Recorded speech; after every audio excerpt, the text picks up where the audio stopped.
Chag Sameach. That's the rejoicing in the festival.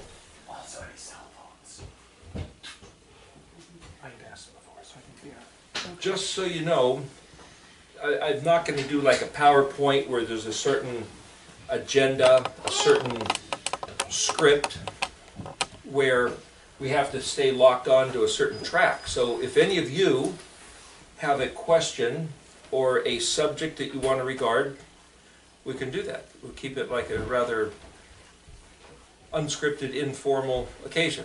So I'm not going to try to necessarily say, hey, look at all this stuff that you don't necessarily care about. But if there's something you do care about, do want to look at from the perspective of Hebrew, from the perspective of what do these words really say, we can discuss that. So I would like to make myself available to you for being here, not to give a speech per se, but to give you advantage of my perspective based on looking at these words for whatever that's worth to you. So if you would like to agree or disagree or take issue with the matter, that's your prerogative. Go ahead. I'm not going to, hopefully I'm not going to state doctrines such as that I was taught that might compare or disagree with what you were taught. I'm trying to look at the words and the letters of the Hebrew. It's the alphabet, but that's English, which comes from Greek alpha beta, and in Hebrew it's aleph bet. So I will throw in some Hebrew words. I was told by someone, you shouldn't say all these Hebrew words, we have no idea what you're talking about. They're unfamiliar. Well, we're going to stay for unfamiliar forever unless somebody talks about them. So there's an awkward not knowing, being unfamiliar at first, but hopefully they'll become more familiar and a little bit more friendly to the ear. But as with any new subject, there's turbulence at first. That's to be expected. So it's not like you're wrong or bad or any shame or blame if you feel like, yeah, gosh, this information is just aggravating, disturbing, irksome, perhaps even loathsome. That's the nature of what it is. It's kind of like John here lives in London. And imagine having to drive on the wrong side of the street your whole life and you finally come to America and find the right way to do it. That's probably very disturbing, right?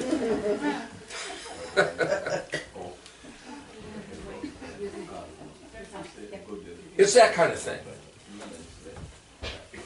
So the question might be, we were talking the other day and video was made, and so you're all welcome to get a copy of the video, or you can put it up on YouTube, or that's what I'm hoping. Hopefully at least make it available to people if you want to piggyback off or take advantage of that previous conversation we had. What was it, a couple hours? 3, 4 hours? 4 hours. So I'm not going to just reiterate all that same information. So let me put it this way. Is there anybody here that has no clue about anything Hebrew? You guys all know about Hebrew? Really? Yay! Oh, that's great. No clue, a little bit. A little bit. Well, when I say no clue, see, it's all how you define things. Do you know what the letters are? Some of them. Some of them. Do you know what the letters mean? Not all of them. Some of them. Do you know the difference between modern cursive, modern block, paleo, petroglyph, hieroglyph? Do you know the difference between Greek, English, and Phoenician? I think so. What's the difference? Different languages. They're all the same thing. They appear as different languages, but they're really all the same thing. Now, that being the case, they're the same thing that got tweaked a little bit this way and that way. Do you want me to go over that kind of thing? Do you want to get like a feeling for what's going on with the language in terms of historical? Yes, no? would be good. Yeah? Yeah. Okay. If it would help you to become... If this language stays foreign, then you'll always take it as one of them, you know, those aliens that are invading. Why is this Hebrew language creeping into our country? Well, from what I understand, back when the Pilgrims landed, they had a conversation about what should be the language of this new country. They didn't know they were going to invent a new country at the time, but I think it was between Hebrew, English, and German or something like that. And Hebrew almost like one vote away, but they went with English instead of Hebrew. Yeah, we almost inherited that as our native tongue. There's an interesting verse in Zephaniah. That's one of the prophets. The word Zephon is the Hebrew word that means north, but it also means hidden. Something that's secret, or something that's a treasure, actually. The Hebrew mind works in a different way than perhaps an American mind, or an English mind, or a Western culture mind, or perhaps even a 21st century person's mind. So some people say, well, in order to really understand the Scripture, you have to put your mind back into the context of the era, the people group, the mentality in which it was written. And you, just like with real estate, they say, well, the three most important things are location, location, location, right? You've ever heard that? It's like, haha, funny realtor joke. But they'll say the same thing about Scripture. The most important things are context, context, context. Yes and no. I disagree to a certain extent. So, if you go back and say, well, Zephon Yah. Well, first of all, Yah is what they call the poetic short form for what's called the tetragrammaton. Do you know what tetragrammaton means? Let me put it this way. If I ask a question, I'm not trying to trip anybody up. I just want to, if somebody doesn't know, then I'll tell you. If everybody knows, then it's like, okay, we'll just move on. So I'm simply, by asking a question, is just trying to make sure that everybody's on the same page, moving along at the same pace, right? So if I go into the details about every little thing, that'll burn up more time, so we ultimately can't maybe get as far. But if I try to zoom ahead, assuming everybody knows something and you don't, I don't want to lose somebody and get to the end and have, as it were, half the bus empty and say, gosh, where did we leave those folks? Yud Hey Bob Hey. Yes. So I remember when I was really young, I might have heard that phrase, but you know, if a word's not used repeatedly in your life, you just, you know, it bounces off and you disregard it and whatever. So tetra is the Greek word meaning four. Grammaton is something written, like we have grammar, right? You study grammar, but any book is grammaton. You write a letter to somebody, one of the epistles in the New Testament, that's grammaton. So it's something written. So tetragrammaton is the four-letter name of the Almighty Maker of heaven and earth. Well, it just so happens there's two four-letter names. And where it all comes from is in the book of Exodus, chapter 3. So if I use the word Moshe, does anybody not know who I'm talking about? Moshe. Has anybody never heard that word? Everybody's heard that word? So you guys are pretty well up to speed on a few things. Okay, that's Moses, but I'll use the word Moshe because the reason I'm trying to use those words is not to impress you, but trying to change my own mind. So I figure if I change my mind to conform to these words, then I'll be that much better off at trying to understand the mentality of what these words are speaking to. So I'm not doing it for your sake as much as for my sake, but also for the sake of rebuilding the language, of making the language of the original script that this book, the Bible, was written in, to become appreciated. So Moshe, back in Exodus 3, was at the burning bush. and this voice is talking to him, and he says, okay, I'm supposed to go back and talk to the big shots over there that are in Egypt, that are Israelites, and I'm supposed to tell them that I was talking to this phantom deity voice, almost feels like the Wizard of Oz sort of a thing. It's like, they're going to believe me? They're going to think that I was out here eating some weird plants I found. Who shall I say sent me? You tell me. What shall I say? And this voice said, Ehye Asher Ehye. It's one of the names written up on this little mobile you got there. So Moshe knew what that meant, but we don't. The best we can come up with in English is, I am that I am, or I will be as I will be.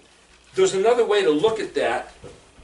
If I was to show you a graphic of a geometric model, if I wrote a circle and a line and another circle, and I said there's a message in that pattern,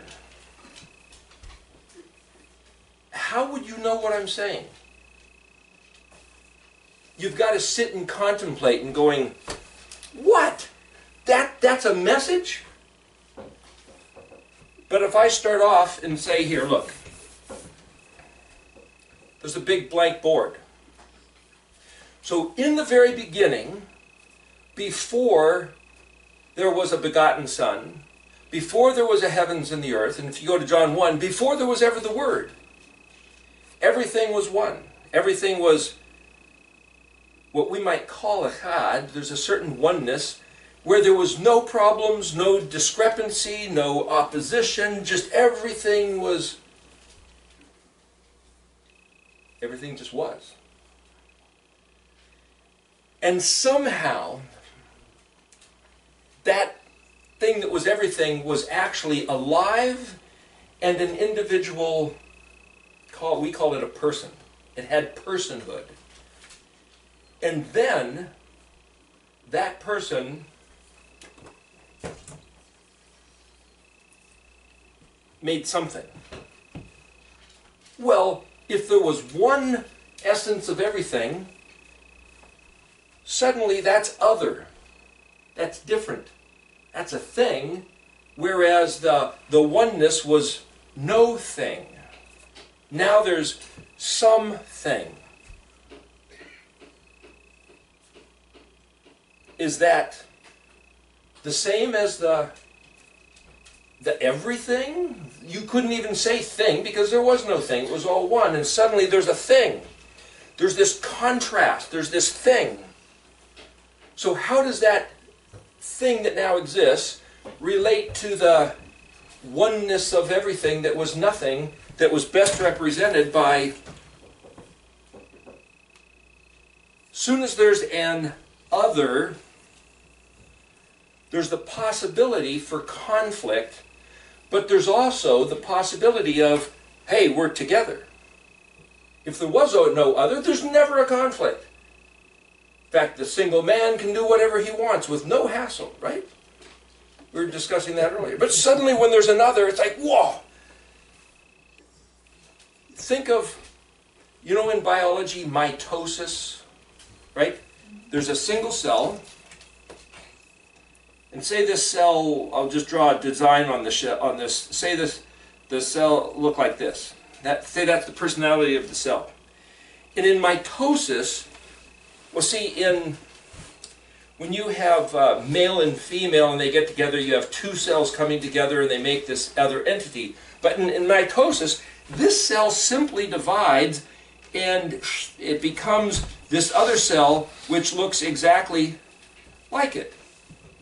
Now you've got two of the identical cell.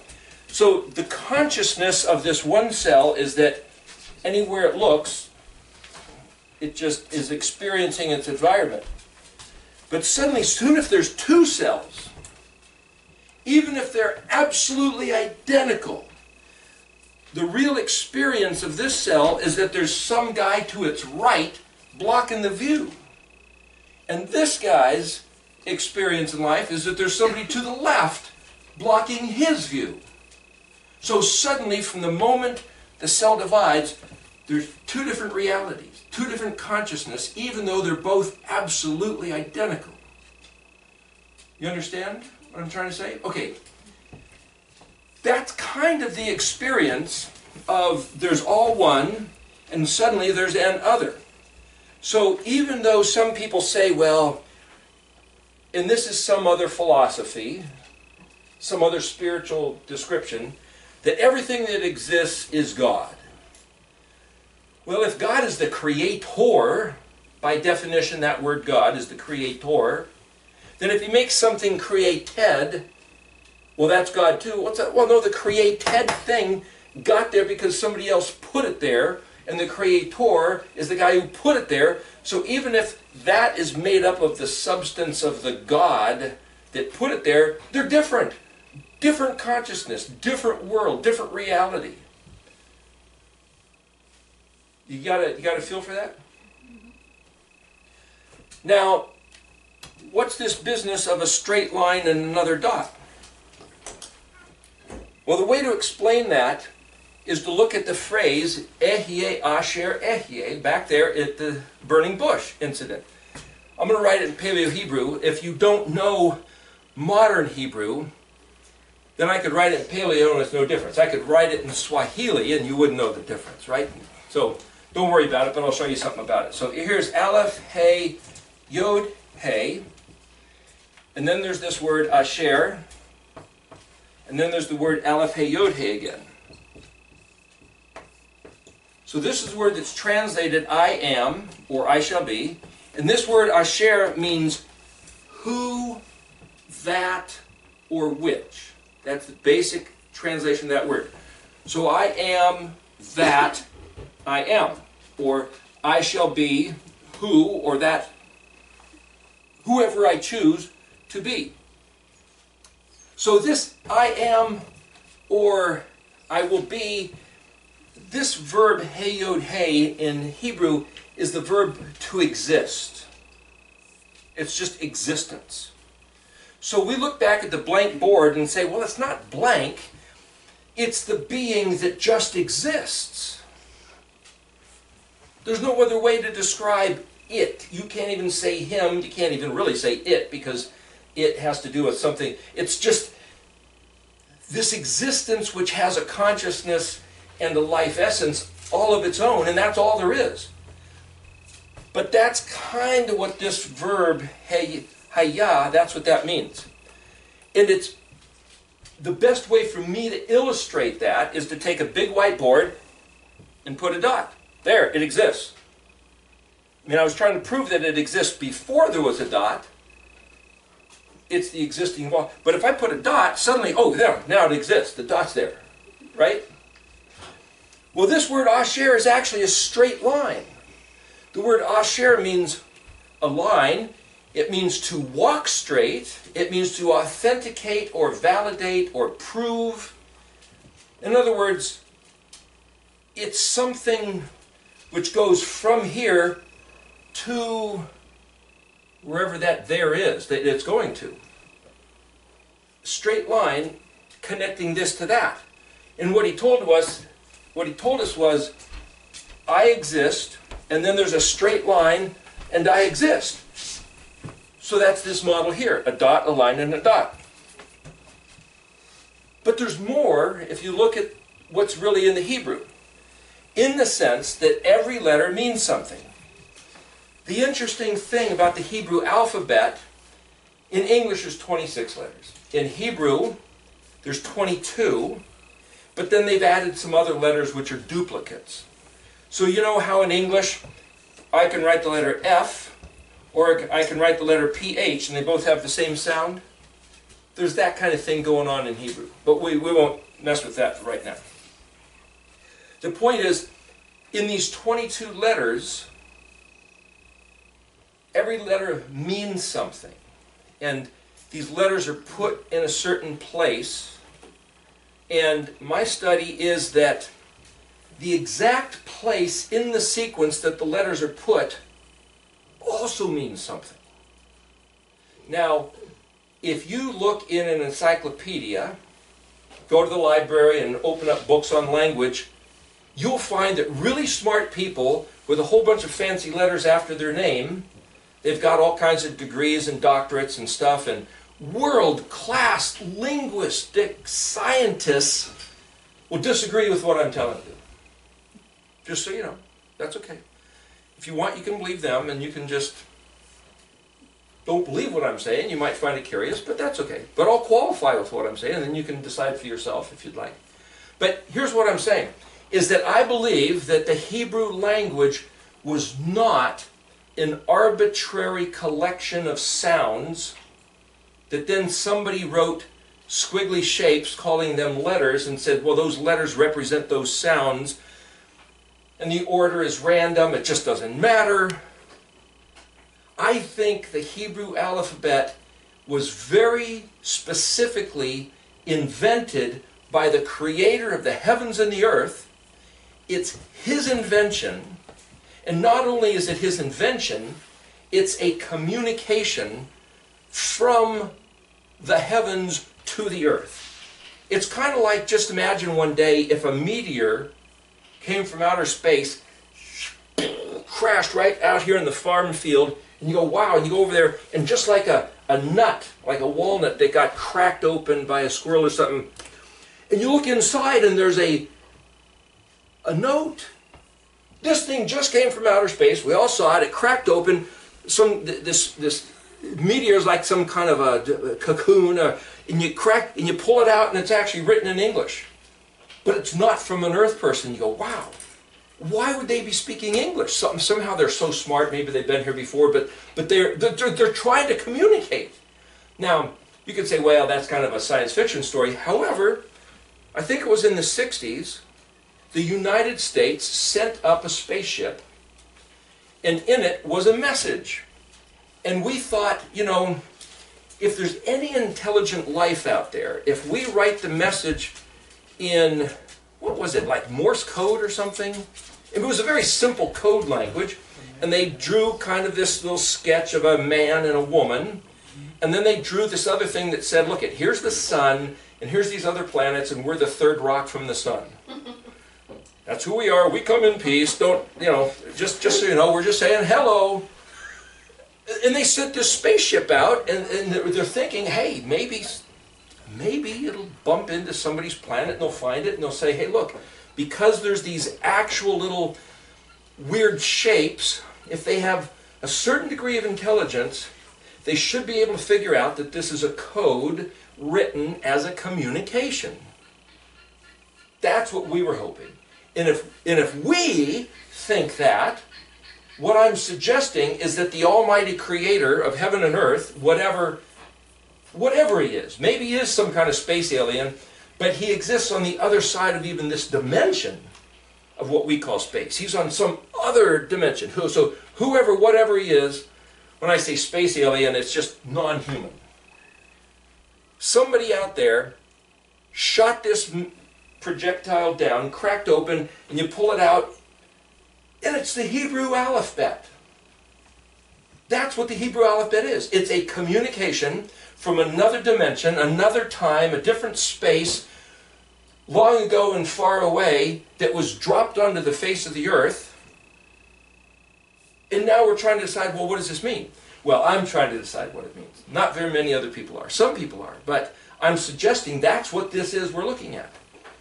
And it's not just that it dropped on the earth and cracked open and there it is. But according to the Bible, the first man, Adam, that was formed out of clay, I picture it like this. Imagine if you're going to build a computer. You go get some metal and plastic and various parts, and you put it together. You form it. Okay, that's like the clay of Adam. And then you'd have to invent electricity, or you get some power supply, and you plug it in. So now the computer's alive, as it were. That's like the Almighty breathing into this clay and giving him life. But now you have to boot it up with software. Back in the olden days, you had these little floppy disks, you know, and you stuck them in. You don't have to do that anymore. They do that at the factory. But we had these floppy disks that you stuck in, and that put software into the hardware of the computer so that it could start processing information. Well, that's what the Almighty did when He spoke to Adam. So here you have this model.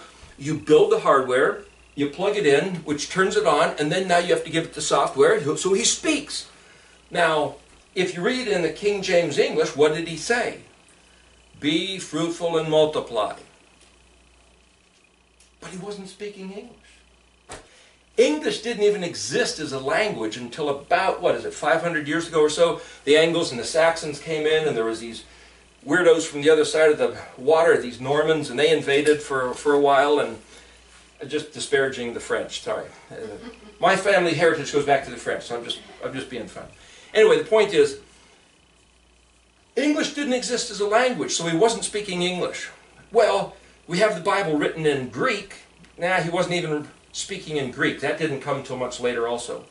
Nor Latin, nor Spanish.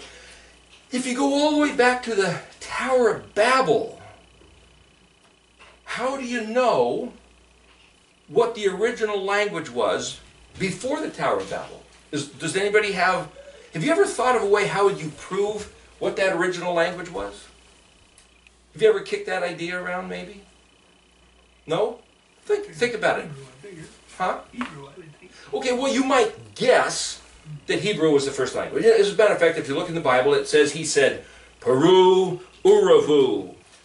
Be fruitful and multiply. That's Hebrew speaking to Adam. It's like, yeah, but we're reading it in the Hebrew. Of course it's going to say that. You read it in English. Of course it's going to say it was written in English. How would you prove what language the Creator spoke to Adam in? Something with pictures, maybe? Well, you can't speak pictures to a guy. No, but you could be descriptive in some sort of a way with not an icon, but Well, if he was going to write it down, you could draw pictures. But he spoke. There was no pictures. So what I'm trying to describe to you is a little bit of detective work that people who study language have to bump into. And I'm just trying to acknowledge the problems, just so you know. It's like, yeah, how do you get around that problem? Well, I'll show you how to get around the problem in just a couple minutes, but I'm trying to set up the significance of this particular perspective. The significance is, if he spoke, there was no pictures, there was no letter shapes. He just gave them paru, uravu, paru, three sounds. U, that's a duplicate. Ra, that's a duplicate. Va, uravu. So he only used a couple sounds in those first two words. How's Adam supposed to know what it means? How's the computer supposed to know what it means? Computer doesn't know, but it's designed to process the information by the guys who built the hardware. So he, the Creator, builds Adam's brain in such a way to very specifically process information, and then he dumps the information in by speaking. And you could say, well, how does that work? That's the mystery of the creation. See, you can only track logic back so far, and then you bump into, now you just got to believe it. So we could look at saying, well, how do we know there's a Creator? Well, here's the earth. So, how do we know there's a Creator? Here's a picture in the window. How do I know somebody made that? Well, it's got a certain balance. There's these four things. There's one in the middle with these certain colors. It looks like it was designed. So I'm going to use my rational mind that tells me if it looks like an intentional design, I'm going to bet that its creator was somebody with a design, with intention, and he made that. But it's all pretty subjective. I think somebody made that. But they, excuse me? Oh, I thought somebody was saying something. Why am I going on about this? I'm trying to show you the first two letters of the Hebrew alphabet. I just spent the last 15 minutes trying to get you to understand the first two letters of the Hebrew alphabet, and you didn't know it.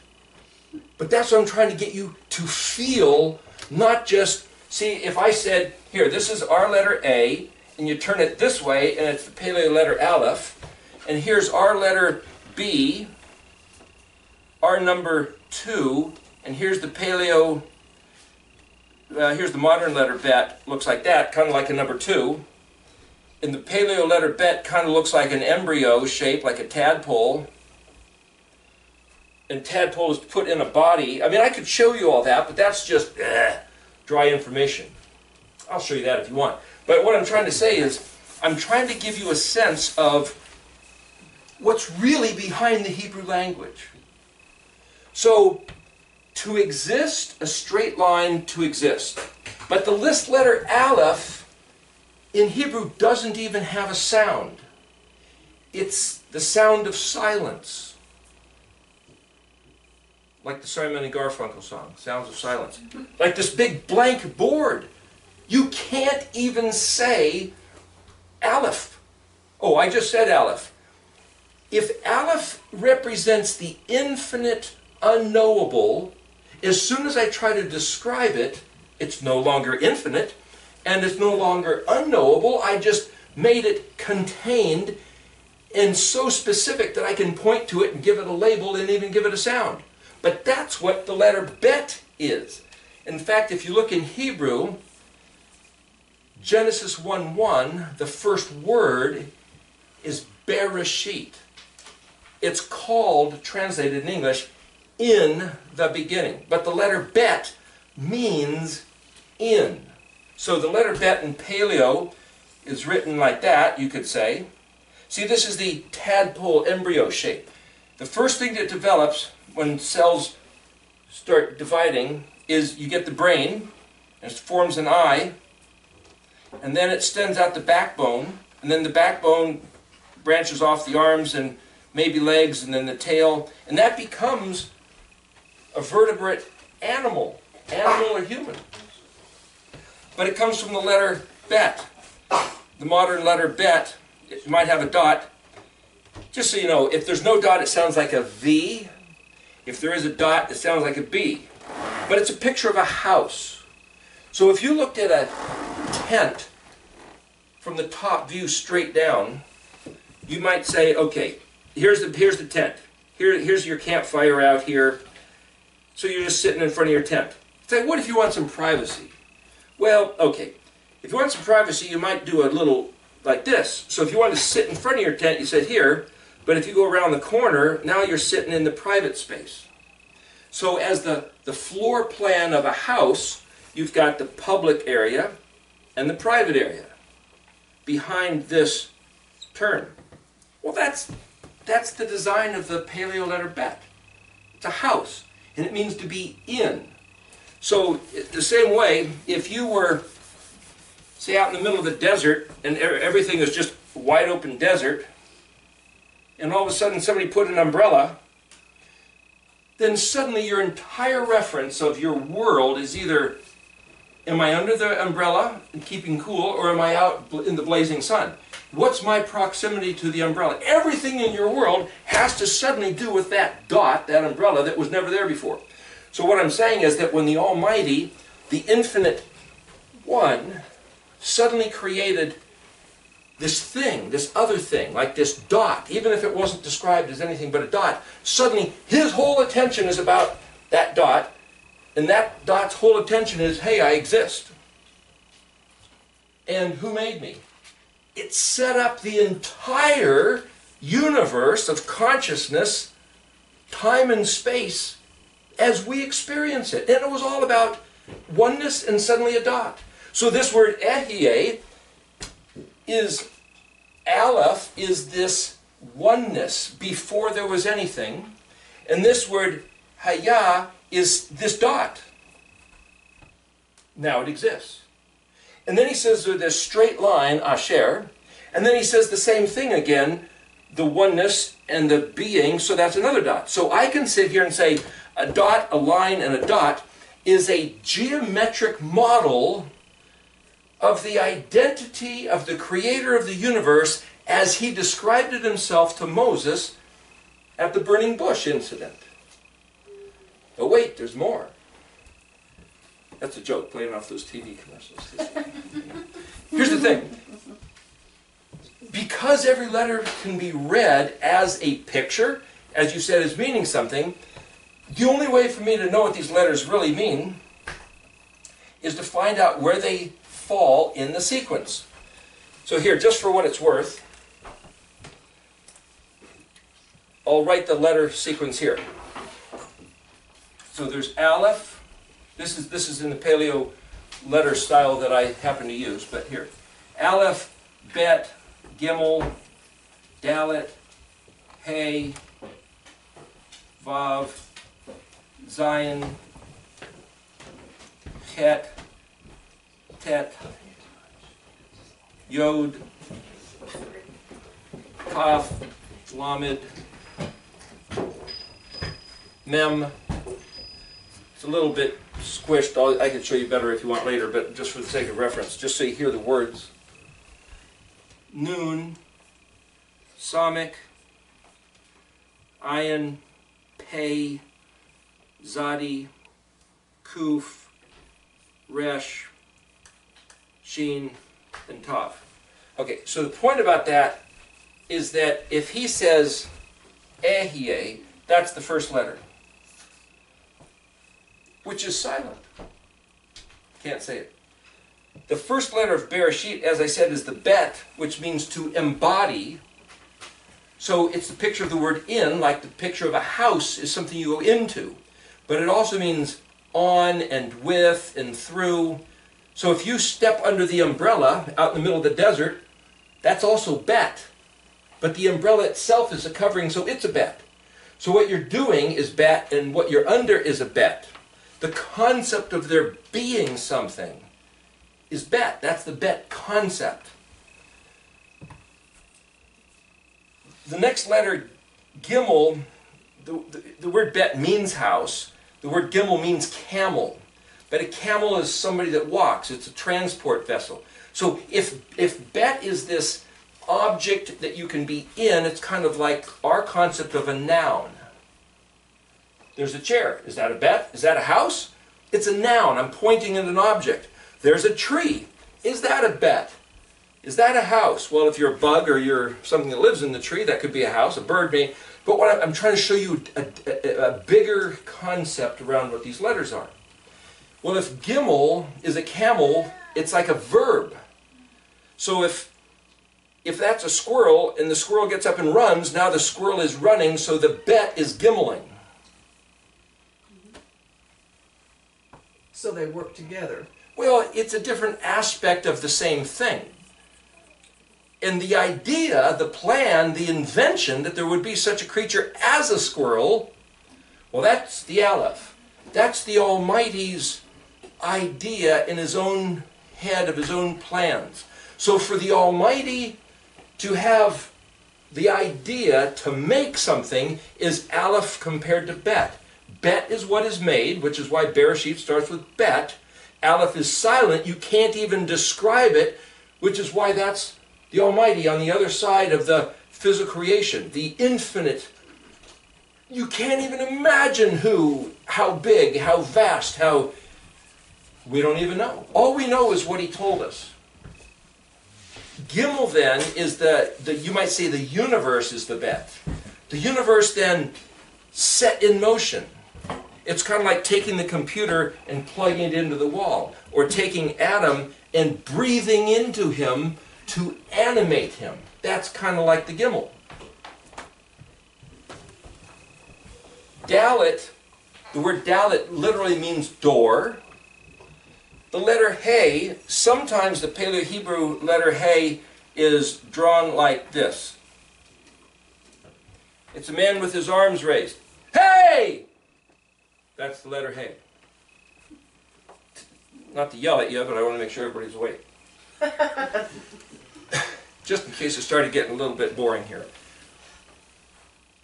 The idea of saying hey is not necessarily an alarm. Somebody could say, hey, look at this. You know, it might just be some information. It might just, hey, wow, look at that. It's just to bring your attention towards something. That's all hey is. So they say, some people say that hey is actually a window. If you're in here and you just look out the window, it's suddenly an expanded view. the reason the window's there is just because you're curious. Hey, what's going on out there? What's the weather like? So that's hey. Whether it's to capture your attention on purpose or to show you something interesting or just expand your horizon, that's hey. Let's take a step back. What's Dalit? Well, Dalit's a door. What do you do with a door? Well, the door is your opportunity to choose whether you want to stay here or change your view.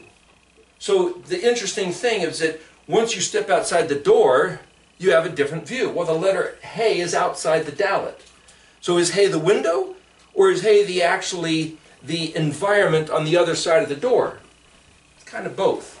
So the way to think about Hebrew is not only the specific object that is described by the words. So for example, Aleph literally means ox. But yet, I've been talking about all these things trying to get you to understand Aleph, and I never told you that Aleph meant ox. You could say, well,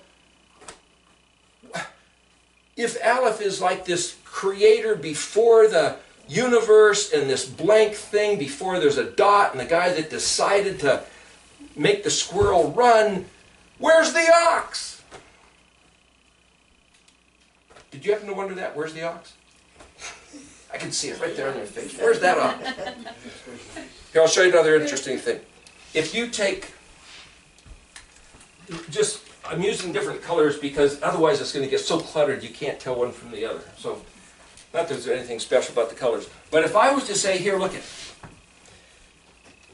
the guy who picks up the bow and arrow in his hand, the archer, he gets to choose his target. That's why you don't give your teenage sons BB guns, at least not in the city where I grew up. My dad would never let us have a BB gun. He knew we were going to shoot things we shouldn't have been aiming at. And as soon as I got my hands on a BB gun, it's exactly what I did. So my dad was right. You know. But by that time I was old enough I should have known better, and I still didn't. You know, the guy that picks something up, aims at something, and he shoots at it. And the arrowhead kind of looks like this Aleph. And whatever target it is, we'll just draw an X over here. Like X marks the spot, that's the target. Guess what? The very last letter of the Hebrew alphabet is called Tav, and it literally means a mark or a sign, essentially a target, or some symbol that represents the objective. So the same way that an archer shoots an arrow at the target, the ox has a brain that was designed by the Creator to uniquely, more than any other animal, when you yoke it up and point it at a mark in the distance, it will pull right to that mark. Kind of like a deer in the headlights, you know, for some reason, you shine a light in the deer's eyes and they'll just sit there and stare at it until you run into them, type of a thing. It's the same thing. Their brain is designed to go to that mark. That's from what I hear. If somebody disagrees with me, it's like, well, I'm just telling you that's what I understand, that oxes think like that. And I've read it more than once, so I'm supposing it to be true. Here's the point. If you look at an ox head,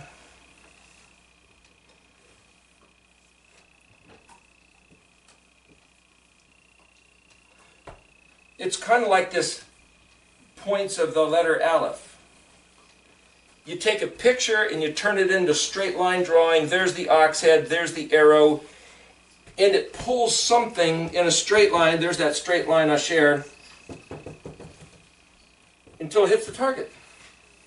So the Aleph is like the original plan, the original intention, the original purpose that the Creator set in motion until it hits Tav, reaches its destination.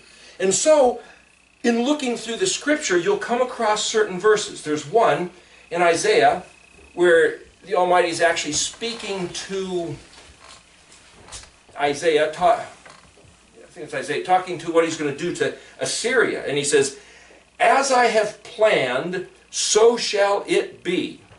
As I have purposed, so it shall arise." It's like, hey, that's Aleph Tav. as I have planned, like the ox, like the arrow, so it shall be accomplished. So it shall arise. So it shall come about. And then there's another verse that says, the words that go out of my mouth, that's the Almighty speaking, will not return void. It will accomplish whatsoever I set it forth to do. That's hitting the tav.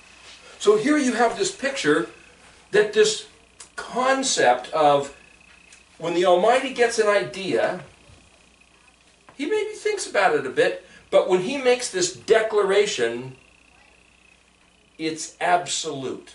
It will happen, it must happen, and heaven and earth cannot quit until it happens. So when Yeshua said, as long as heaven and earth yet remain, not one jot or tittle, that's English, Greek, that means something maybe a little different in Hebrew, but that's another story. The point is, not one little minute piece will fail while heaven and earth remain. In other words, whatever he said, Aleph, will endure until the end of the heavens and the earth. And then if he chooses to change things, that's completely his arbitrary right. But until that time, we better count on it, plan on it, and conduct our lives accordingly so that we can maximize our eternal experience on the good side of the ledger according to what he said. And if there was ever an issue, ever any question, we should be able to look at his words that he gave us in the Bible and go to, as it were, this court of law in the heavens and say, I'm going to subpoena the creator of the heavens and the earth because I got a case against him. And you can march in there to the judge, whoever that might be in that case. He's probably the judge too, but imagine a different scenario and say, hey, he said blah, blah, blah, and he failed to live up to it. By golly, I deserve some of these perks and benefits of being in one of his people and living according to the covenant because he said so, and he's failed. Well, what's he going to say? Well, he's already subpoenaed us and dragged us into the court with that same argument. As a matter of fact, you can find it in Deuteronomy 32, otherwise known as the Song of Moses. You can also find it where Daniel, I think it's Daniel 9, is it? Or maybe 11, or Nehemiah, I think it's chapter, I can't remember, 8, 9, 10, 11, somewhere in there. The point is, whenever somebody let's get right down to the nitty-gritty, to the reality, they say, hey, wait a minute, we had a covenant that our forefathers signed us up for back in the days of Abraham, Isaac, Jacob, and then re-upped with Moshe, and guess what? He did everything he said he was going to do. We humans are the ones that have failed. We completely failed. We completely blew it. We've completely betrayed the covenant. And when he said you're going to get whacked really bad by nature and your enemies, and you'll go nuts and go crazy, and your own psyche will ruin you, well, that's what happened. And it was our fault. Just like he said, he is completely honest, completely truthful, and completely vindicated of any wrongdoing. It was us all along. He has done nothing less than what he said. Which means for the bad as well as for the good. Only we never got to experience the good, just a little bit, because that was part of the terms of the contract. And the terms of the contract that are so very stark and glaring in their hideous horror is found in two places in particular, Leviticus 26 and Deuteronomy 28. In both those cases, he says, this is the way it works. If you listen to my words and do what I say, you get blessed, and this is the nature. I'll describe the blessing. And it has to do with nature cooperating, the weather, having your animals and your wives bear children, and having food, and just a nice life. Whoop-de-doo. Well, once you get older, you realize that's a pretty big whoop-de-doo. You know, when you're young, you maybe want some more excitement than that. But when you get older, it's like, gosh, if I could just have some peace and sanity, food on the table, thank you very much, a warm house. It's all good. That's about as good as it gets. Body not in any aches and pains, and a little bit of a steady income would be nice too. And, you know. Anyway, that's what he's describing as the blessing. A nice life on the face of the earth. And the curse. He gives you maybe about a dozen verses for the blessing and then about 50 verses for the curse. And the curse gets worse and uglier and more horrible. And it looks just like the history of the world for the past at least 3,000 years since the days of David. And it's just absolutely horrible. But that's not the whole story. We'll get to that, but get back to that. But what I'm saying is, when he sets something in motion, that's what it's going to be. So when you go back to the terms of the covenant, the contract, and say, well, what was the contract? We think when I was in about college age or so, I've been going to church ever since I was a little kid. And then there was somebody that I knew for a while, and I didn't know these two people for a couple of years. We got back together and had a supper together at a little restaurant. We started talking. The one guy had been a pastor at one time, and he was doing a prison ministry, and his wife, I don't know how you do that, but she ran off with one of the inmates of the prison. She'd have to go visit him instead of running off, but nevertheless, so he's now, oh gosh, you know, and he's raising his two children by himself, and he's like, I met her at another church, but now these two are together, and we're sitting there talking, and he said, you know, I'm tired of this whole God church business. I'd like to laugh at the jokes that he worked at building maintenance, you know, running air conditioning and heating stuff, and he said, I ought to be able to laugh at their jokes and have a drink with them, and it's like, what? You're turning your back on the kingdom of heaven forever for laughing at a stupid joke? Really? What? And then she said something, says, well, you know, we're not sitting in church, you know. It's like, but you know, this God, he's kind of a dirty rat. He just doesn't live up to what he says. He doesn't do what he promised. Go back and read some of the things that the church, in my experience, didn't read so often. You know, such things that I just mentioned, the Song of Moses, and what Daniel said, and what Nehemiah said. And what you'll find is, there's this verse. Some of these verses, I have to look them up to tell you exactly where they are. But there's one in the Torah that says, the enemy you see coming at you is your own finger until it like touches itself in the mirror. This was right in the place it was talking about how Amalek came and attacked the tail end, the stragglers of, you might say, the children and the ill, the weak, and it's like, wait a minute, you telling me every enemy I have is myself, my own finger, in the mirror, touching itself. That just doesn't sound fair, doesn't sound right, doesn't sound true.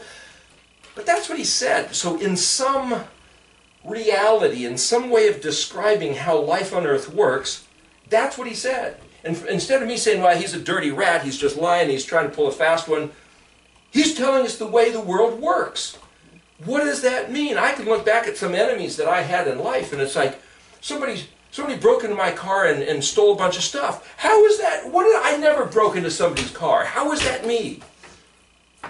Well, that's a question. For me to use that as a doctrine and disagree with the Bible, so I have to be able to count on something. What I'm saying is that our real experience, we now have to take an interface and somehow plug in and cause it to jive or mesh or like synchronize gears with what the scriptures tell us.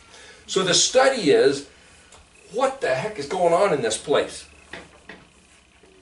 What he designed to exist is what exists and will continue to exist. So if we can figure out what this is, what is this arrow, this ox, this aleph, if we can figure out what that is, then we should be able to use it to have a good life, figure out how to have not only health, wealth, success, but also into eternity. If we can figure out what this thing is here, that we can count on still exists forever until he makes it new, and then he'll take what we did and bring it with us somehow. We're going to wear whatever we make for ourselves in this life, we're going to wear it unto eternity. Wow, how do you make sure you got the best possibility then? That's what this is basically about. Being a butterfly. Excuse me? Being the butterfly. What he's saying is the caterpillar. You might say, come on, does a caterpillar know that it's going to become a butterfly? It does got no parents, it doesn't go to school, nobody's to tell him, here's a picture of where you came from and where you're going, and be brave, little caterpillar, you'll be... There's nobody teaching the caterpillar. It just walks around chewing on green things. And then one day it gets this inclination to crawl into this place, which is a tomb. And it apparently dies. Another interesting thing about that, they've studied this, and somebody brought this to my attention last year.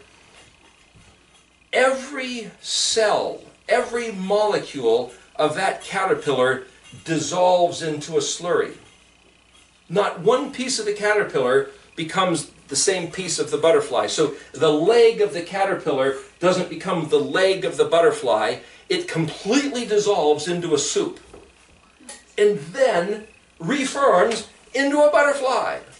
So you guys have a place called Mongolian Grill around here? You remember that? Yeah? So the thing about the Mongolian Grill, you walk in there and you say, hey, I'll have some of this and some of this and some of this. You can take whatever you want.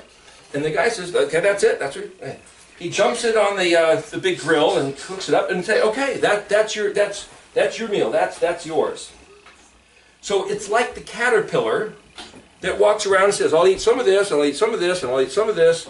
And then whatever it's eaten, it takes with it into the cocoon, and that becomes who he is when he comes out as a butterfly.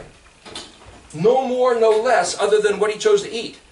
So the picture type is that in this life, as we sit here and say, do you want to learn how to play music?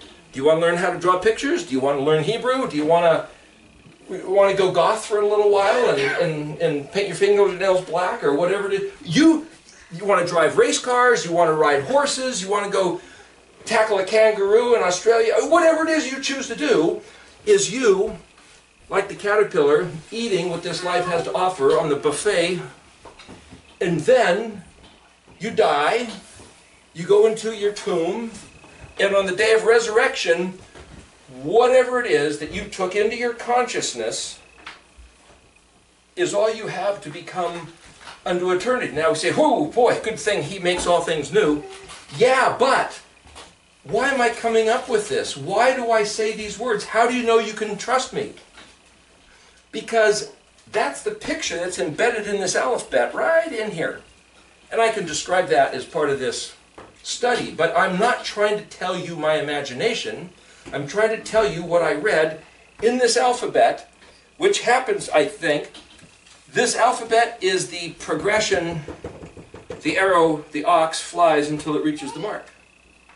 So the study of the alphabet is the study of how does the universe work, and our existence as humans, the caterpillar type, until we resurrect and become the butterfly type, which was modeled by Yeshua rising from the dead, poof, floating up into the air, walking through walls, doing all sorts of stuff. He still looked like a human. He still ate fish, remember, on the seashore. He still walked, but then he was talking to the guys on the road to Emmaus, and he got there and he broke the bread and poof, disappeared, and he ends up, some people say he ended up in America. Hey, he could go anywhere. He had what, 40 days? He could just wander anywhere he wanted to without being limited to a physical body with time and space. I mean, who knows what he did? The point is, him resurrecting as the butterfly type is this letter right here, and him going into the cocoon is this letter right here. So as we study the alphabet, we're actually studying all things. All things. Math, chemistry, physics, psychology, sociology, biology. All those studies of everything is packed into this Hebrew alphabet.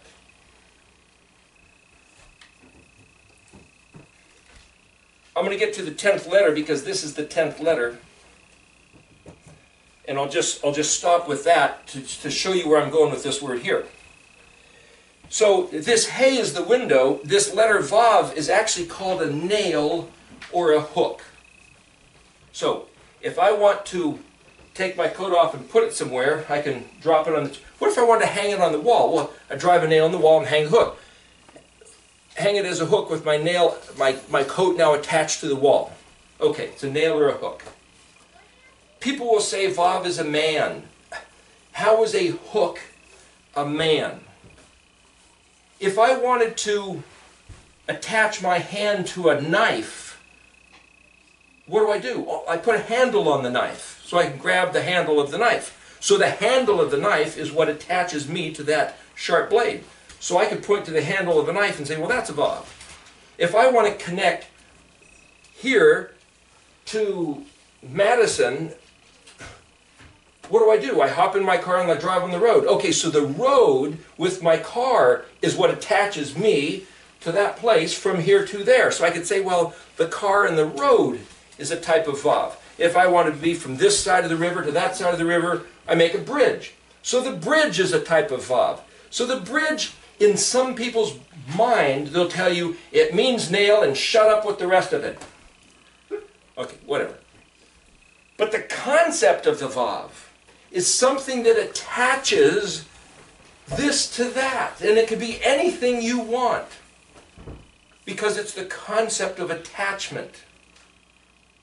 Okay, so what is man attached? They see man as the number 6, right? The book of Revelation, the number of man, 666, right? Okay, forget the 666 thing for a minute. What does man attach? You have an idea? I see your hand moving around. So what does man attach? There's no wrong answer. Just say, I know I'm picking on you, but that's just, you caught my attention. See, my attention was attached, vav, because you moved, just like a squirrel in the bush. You're the hunter. If the squirrel moves, bam, got it. You know, same thing. What does a human attach? What to what? What do you think? I don't know. Well, here, I'll give you a guess. You mean what does a human attach to? Well, if we've got 5 letters, so you've got the Almighty, maker of heaven and earth, who set things in motion, so that we can, like the door, we can choose to go here or there, and suddenly there's a human. So the Almighty creator of heaven and earth provides the option of choice and then makes a man. Why should that letter that they say is a man fall in that position of the letters? So if I was going to say, okay, the Almighty says, I'm going to create somebody with the option of choice, and then I'm going to make a human. What do you think that human's job is? To attach himself to the Almighty. You have a choice. Does a dog have a choice? Well, to a certain extent. It can choose to listen to you, or if it does something in the floor it's not supposed to do, then you kick him out the door, you know, so you could read that in the story. But my point is, humans have been given choice, free choice. So as a human, you can listen to the matters of heaven and choose to walk them out on the face of the earth. Nobody else is taking the matters of heaven and bringing them to earth. A dog doesn't, a bear doesn't. They just live on the earth. But a human has been given the consciousness to connect with heaven, the Creator in heaven. And he can bring down the matters of heaven by simply walking out the instructions if he wants to. Have you ever prayed the prayer, "Thy kingdom come, thy will be done"? Have you ever said those words? That's the Lord's Prayer. Have you heard of them before anyway? Yeah. Right? Okay. How does that happen? I mean, think about it. It's a prayer. Okay, well, he's just going to make it happen.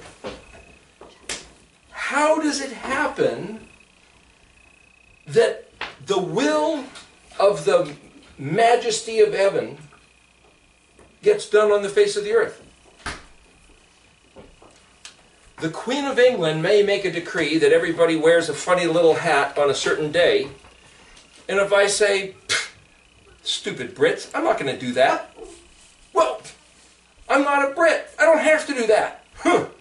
But if some British guy said, I'm not going to do that, she could smack the guy and throw him in jail, charge him a bunch of money. In other words, where there is rulership, jurisdiction, dominion, they have the power to enforce what they decree. And if I'm over here and say, I don't have to listen to you, I'm not going to wear your funny little hat, I can do whatever I want, then they have no jurisdiction.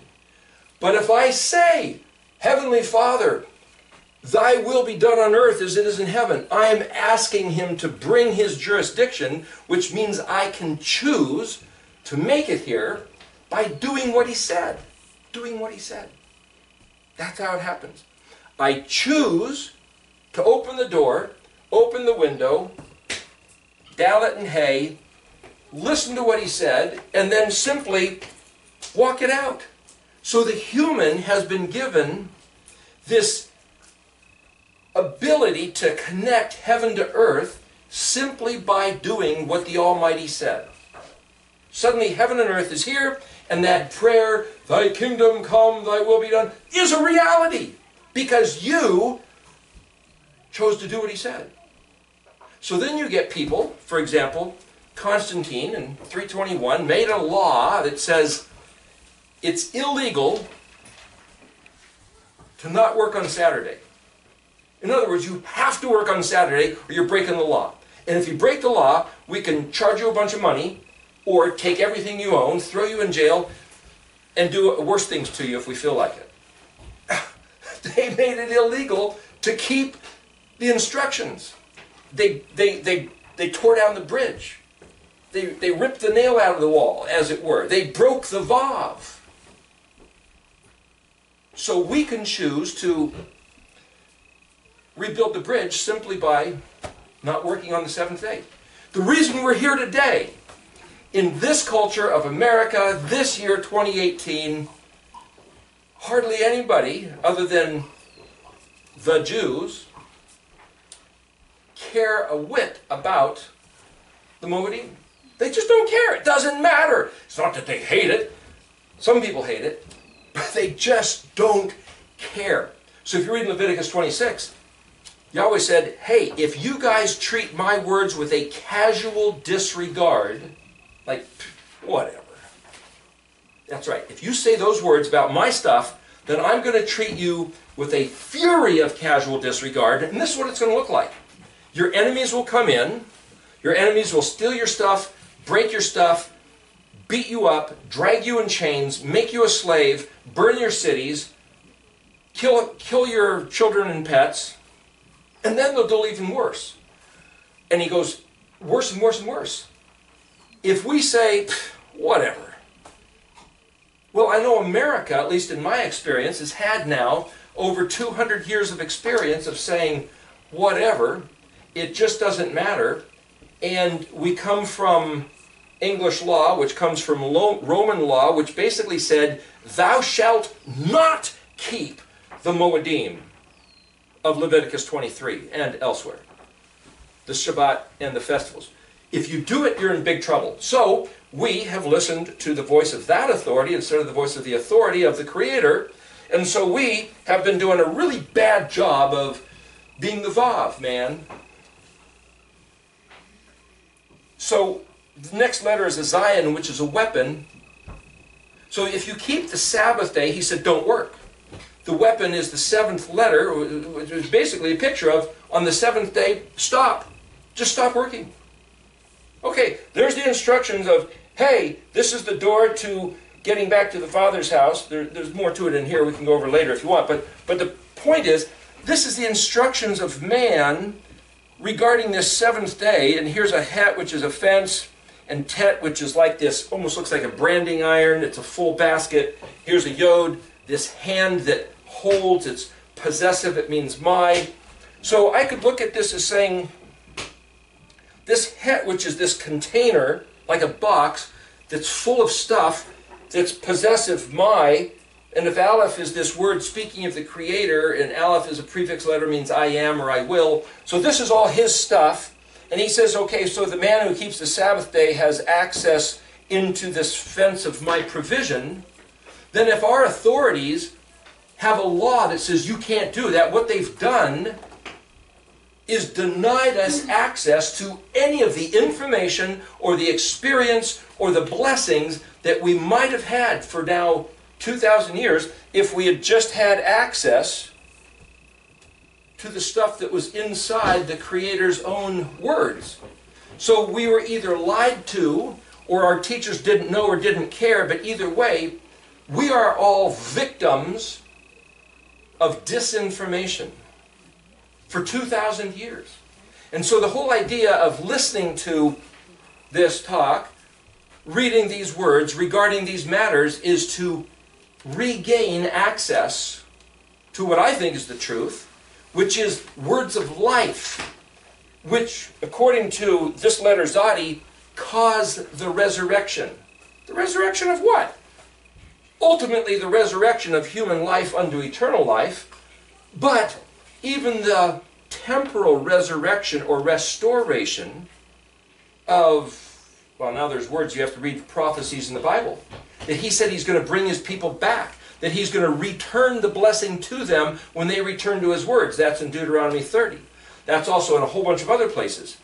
And I'd never heard those words in 50 years of the Christian church. I had never heard that the Almighty said, Aleph, that he was going to bring about the restoration of his people that had gotten scattered across the face of the earth because he called them in to be overwhelmed by their enemies, to kill them, to turn them into slaves, to lie to them, to overbearing, powerfully squish them with government authorities and cultural authorities,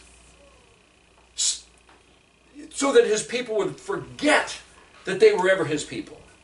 Lost in history. And then all of a sudden one day he would bring back a spark in their mind to go, huh, what?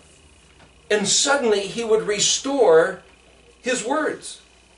And when they would at that time return to his words, that he would return his favor, as it were, tip the teeter-totter, suddenly into the favor of his people and change the face of the earth.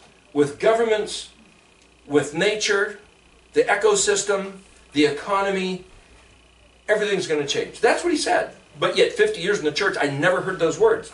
And so I think, because the message is in these words, that if we learn these words, we'll realize how to play into the message. Very similar to Joseph being sent to Egypt. The Pharaoh had a dream, and Joseph interpreted the dream, and the Pharaoh said, well, gosh, Joseph, you interpreted the dream, you obviously have favor, why don't you run it? How's this going to work? Well, we have to realize what the dream said, play into what the dream said, so we can maximize our opportunity, so that when the reality happens, we'll be in a perfect position and everything will go great. That's why the Elohim gave Pharaoh the dream. Not to ruin him, but to give him success. So this Aleph Bet is like the dream of the Pharaoh that he has provided, saying, this is what I'm going to do. And if you guys, it's like surfing. There's this swell of the water, and if you're out there and you can feel this swell coming, and you start paddling, and you can catch a thing right there. A little too much or a little too far back, you miss it, but right there's this sweet spot. Boy, you catch that. I believe that's what this is. I believe that that's where we are right now, and the whole idea of coming back to these words is this is the catching of that wave. And that wave is what's prophesied for the restoration of Israel. The 12 tribes who were lost coming back in a confederacy unto regarding his words. This is not like the nation state of Israel, where I've heard it said, maybe wrong, but I've heard it said, that 80–90% of the people over there care nothing for the Torah. And the ones who do care for the Torah have done their own thing with it. And it's like, I don't know. That's, you hear stuff, you know, whatever. But how can anybody say 90% of the people care nothing? Well, come to America. Oh, we're a Christian country. You know, apparently on the UN books, America is listed as pagan. That's the religion. Not Christian. And you can say, well, we're all a bunch of Christians. No, we're not a bunch of Christians. And if we were 40,000 denominations, Catholic, Protestant, and Orthodox, those three don't agree at all. Then you got the SDA, you got JW, the Mormon, and these other, it's like There's no way to classify, so nobody knows what's going on. But I suggest that the truth is in these words. That's what's going on. So the point is, if this 10th letter is the yod, which is a working hand, that as a suffix letter, that's not a suffix, this is the suffix, but as a suffix letter it means my. This is mine. Hey is to reveal, like the window. And this other hey is to reveal. But this letter at the suffix literally means to as expressed. So what is in this word ehye? The one who has the plan revealed the plan into what his hand made, which is creation. And the way that creation is expressed is exactly what he planned. So much that it's a straight line for what it is you experience. The experience of the reality of this can be directly related back, straight line, to the fact that what we can determine is what is made is what was planned by the guy who planned it. Ehye, asher, ehye. What you see is what you get, kind of, sort of, but it's more like what you experience. It is because it was made to be that way as a very definite straight line by the guy who thought it all out, planned it all up, and built it to work exactly that way, so consistently that you better bank on it and bet your life that it's true from the beginning, before the world was made, until the time when he says, that's it, I'll make a new heavens and a new earth. And Yeshua, the Vav man, came down here as a man to show us and enforce and reiterate and bear witness that what was said in the Torah to Moshe, to Abraham, is exactly the truth. And when he rose from the dead, he's saying, see, this world is not all there is. There is beyond. This is the proof of it. Now I'm going to prepare a place, and when I come back, I'll take you there. Now, come on. How do you know that's true? It's right there in the alphabet. Here. This is a way to read the alphabet. And I don't want to go on too long, so we might want to take a break after this or something, unless you guys have questions. But here's the point. I'm going to show you how to read the letters of the alphabet. Just to make it familiar to you, I will first read the letters of the alphabet with what they mean. The word aleph literally is the word ox. The word bet is house. Gimel means camel. Dalet is door. Hey is the word for the. So when you hear Hashem, it means the name. Hashem is name, so Hey is the letter for the. Vav is a connector word, so it's typically and, but it could be but, if, however, therefore, when, what. It's used different ways. It's a connector, a conjunction. Zion is a weapon. Het is a fence. Tet is something round. They say it's a snake, but sometimes snakes go around. So it's just something round, like a full basket. Yod is a working hand that grabs a hold of something. Kaf is an open hand, an open palm, which is a cover, or to like a request, sort of a, it's lines. Lamed is a shepherd's staff. The word lamed means teach and learn. Mem is the word for water, but like water, it's an environment. Nun is something that lives in the environment and jumps out. They say nun is a fish, but the word dog is actually fish. Nun is something which multiplies. It's more of an action. So just like a fish jumps out of water, a baby is born out of a womb. There's that picture relationship between Mem and Nun. Samik is like a trellis, or a power pole, or a clothesline. The easel, those are all Samik pictures. Ayin is an eyeball, which has to do also with weigh, balance, determine, understand, evaluate. Those are all ayin things. Pei is an open mouth, or mouth that opens, or like a river coming to the sea, and you'll have the delta where it opens up. That's a pei. Zadi is a sprout, like a resurrection. They say it's a hunter, or something, guy on his side with his knee up in the air. That's a picture, but it's something that sprouts. So Aaron's rod that budded is a zadi. Kuf is the back of a head, or the sun on the horizon. The word kof is monkey, so it's something off in the future. Resh is an exalted man, like the butterfly type that comes out of the cocoon. Sheen is teeth and fire, shine, devour, like teeth coming against each other. And Tav is a sign, or the target, or the mark at the very end. So if the Almighty Himself, before there was the universe, so Bet, Bereshit, starts with the Bet, because that's in the beginning. Gimel is a sent one, like the camel, a voyager. Dalet, you could say, like if you had an hourglass, you have this area, and then you have that area. So this stuff goes down to this stuff. There's this doorway of transition. Dalet is like when you have two roads joining together, you'll see a yield sign like a red triangle. It's all the same sort of picture. So Dalet is this place of transition. So we could say this is the heavenly realm, that's the earthly realm. So coming down to the earthly realm.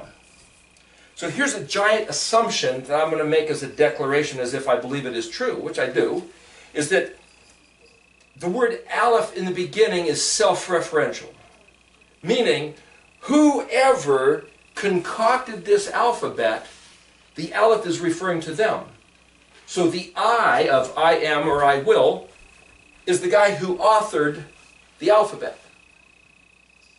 Just for what it's worth, author, artist, archer, those are words in English that start with A. They're the ones that have the big idea that does something. So, I is referring to the Creator, Bet, the heavens and the earth. But Bet also means to put into the form of matter, substance, like the dot. So somehow or other, I don't know how, did He tell us? Somehow or other, this guy is going to put himself into the form of cosmos, matter, materialize, coming into the universe as the voyager from heaven to earth that would be revealed looking like a man, distinguished. But you could turn around and say, looking like a man who regards the Sabbath day so that he can show man the door back to the house of the Father, how to get to eternity. But this man would be, the word Bet Gimel Dalet, Baged, means to be cloaked or camouflaged. He would come in disguise, looking like a man.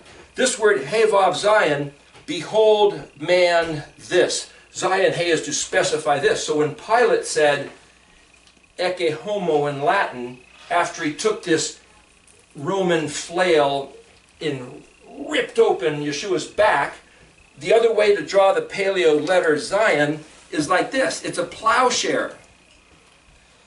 You pull this plowshare and it rips open the earth. That became our letter G, as if the plowshare was discs instead of spikes. It's the same thing. That's this letter Zion.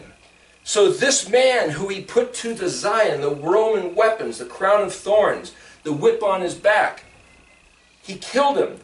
Behold this man who would be put to death, put into a tomb, the Chet, the big round rock rolled in front of the door, Tet, Yod, sealed by the Romans.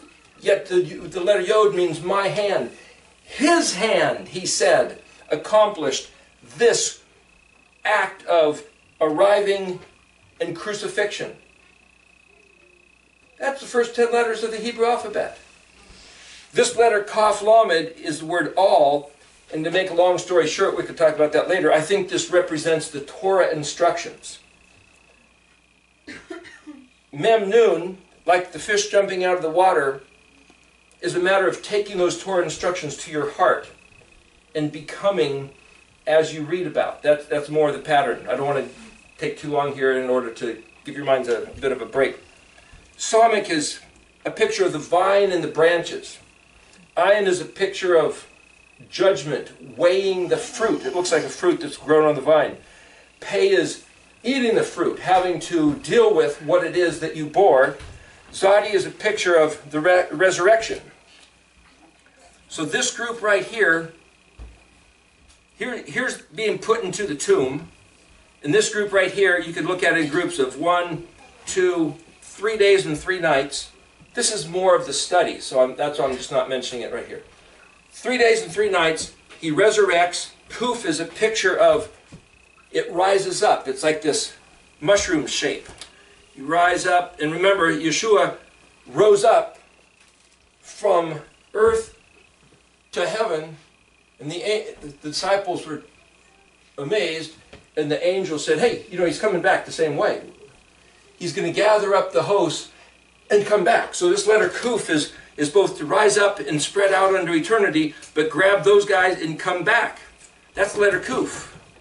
And as he comes back, it's Resh, the exalted man, Sheen, teeth and fire, the single letter monogram of El Shaddai, the Almighty. When he comes back, he's going to wipe out his enemies and reward the faithful.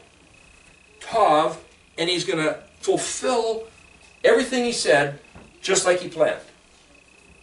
So there's Yeshua's story of coming here, showing man the way to get back, but being grabbed, killed, thrown into the tomb, 3 days and 3 nights later, resurrecting, rising up, coming back as the exalted one, the brilliant butterfly type.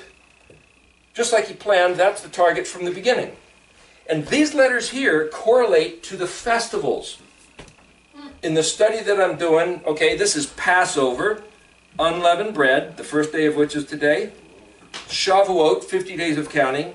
Then these are the fall feasts of Yom Teruah, Yom Kippur, Sukkot, and Shemini Atzeret.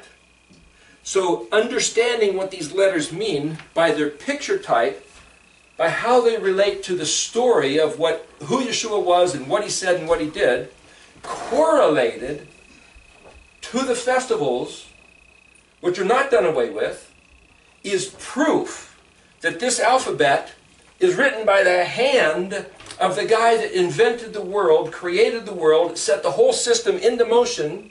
Yeshua came validating the festivals and living them out, proving that this alphabet was his, proving that the Sabbath day, represented by this letter Zion and this letter Zadi, are an integral piece of the alphabet, which was, I believe, used to create the entire universe. This alphabet was used to create the universe. You go back to John 1.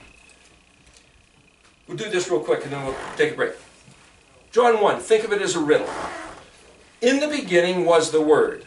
Okay, now I'm going to ask you, the riddle is, what is that word? Okay? In the beginning is the Word.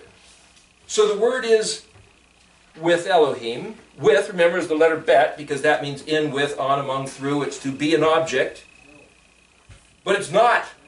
If you have an object, that's not the same as being infinite. It's finite. The infinite Almighty that can't be expressed like the big white board, as soon as you have bet, it's like the dot. So it's different, but it's the same somehow. In that this is material that we can identify, but it doesn't betray the essence other than it's finite and he's infinite. But the character, nature, and everything else is the same. Okay.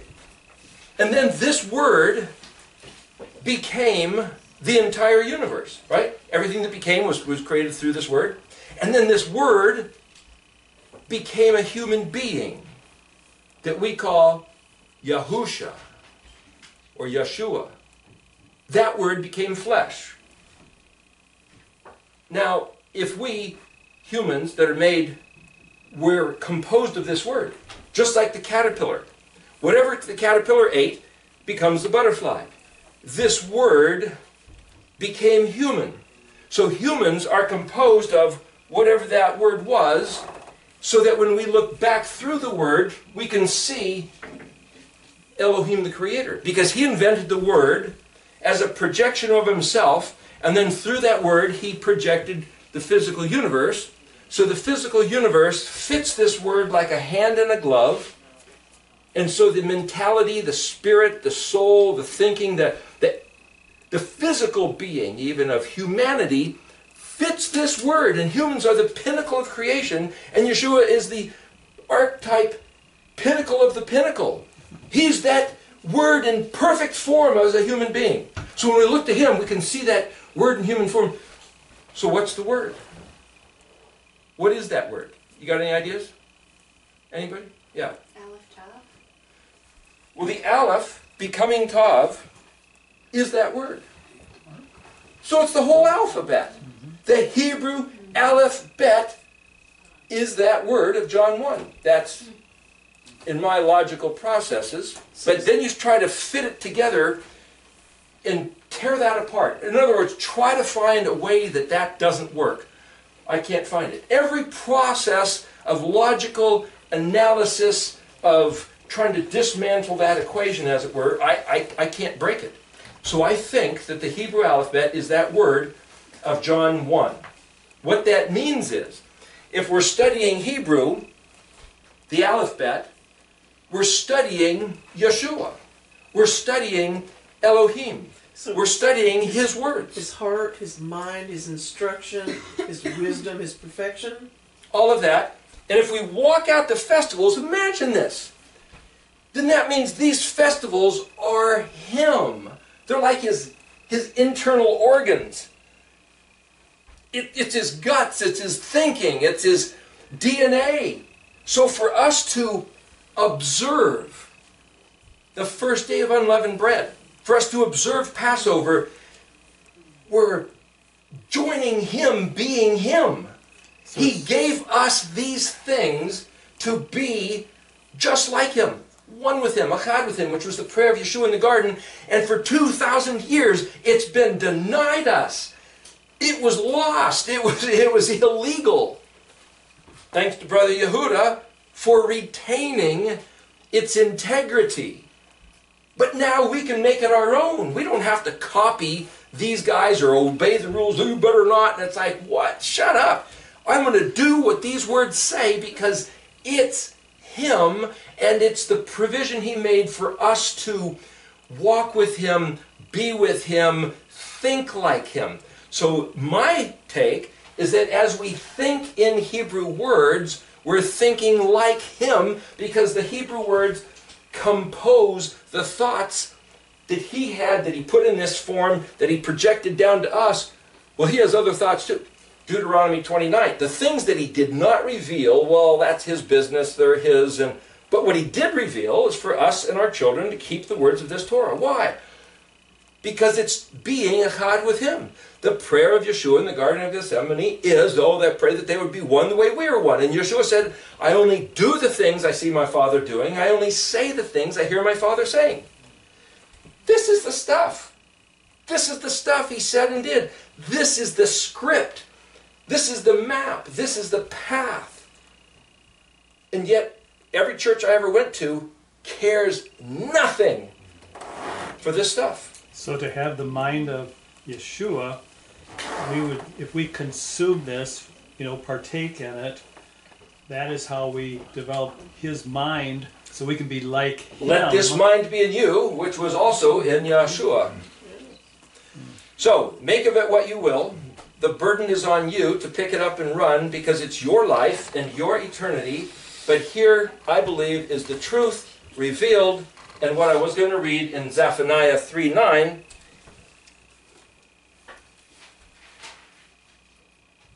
Therefore, wait for me. Nam Yahweh means the word. That's like this signet seal that the emperor puts in wax with his initials in it, right? Therefore, wait for me. Well, here it is, 2018. Almost like 3,000. This is Zephaniah, so it's close to 3,000 years since this was written. For the day when I will arise to plunder. This is Him turning things around and going after our enemies. For my judgment, that word judgment is balancing of scales, which lines up with the letter ayin, but it's all this stuff here. This is how I'm going to balance the scales, is what He's saying. I'm going to assemble nations, to gather kingdoms, to pour my fury upon them, my burning wrath. For with the fire of my jealousy, the entire earth will be consumed. Well, what you have to read is the rest of the story. Not His people. Not the people that are achad with Him. They don't get His burning fury.